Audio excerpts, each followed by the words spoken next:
কিছুদিন আগে আমার ক্যাম্পাসে ছিল চেরি বসন্ত, এখন আমার ক্যাম্পাসে টিউলিপ বসন্ত। এখন আমি আমার ডিপার্টমেন্ট থেকে ফিরছি।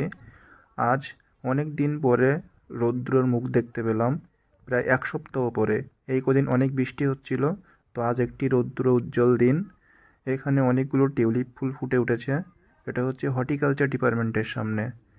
টিউলিপ ফুল কিন্তু অনেক সুন্দর এবং এর অনেকগুলি কালার হয়, কিন্তু এই বছর এখানে শুধুমাত্র রেড কালারটাই দেখা যাচ্ছে। রেড কালারটাই এরা লাগিয়েছে। এবং এখানে দেখুন অনেক চাইনিজ মেয়েরা, চাইনিজ সুন্দরীরা তারা ফটোশ্যুট করছে। চাইনিজরা কিন্তু ছোটোখাটো বিষয় নিয়ে অনেক ক্রেজি। ধরুন ক্যাম্পাসে কোনো ফুল ফুটেছে বা কোনো ওকেশান, এরা অনেক সাজগোজ করে, ড্রেস আপ করে, ক্যামেরা নিয়ে এসে লাইটিং করে, মেকআপ করে এরা অনেক এনজয় করে, অনেক ফটোশ্যুট করে এরা। টিউলিপ হলো নেদারল্যান্ড বা হোল্যান্ডের জাতীয় ফুল। নেদারল্যান্ড কিন্তু টিউলিপ ফুলের জন্য বিখ্যাত। এছাড়া তুরস্ক এবং আফগানিস্তানের জাতীয় ফুলও টিউলিপ ফুল। টিউলিপের ইংরেজি নাম টিউলিপ এবং এর সায়েন্টিফিক বা বিজ্ঞানসম্মত নাম হচ্ছে টিউলিপা। অনেক সুন্দর একটি ফুল। গত বছর এইখানটায় অনেকগুলি কালারের টিউলিপ ফুল ছিল। ইয়েলো কালার ছিল, পিঙ্ক ছিল, রেড ছিল, কিন্তু এই বছর দেখছি অনলি শুধু রেড কালারের।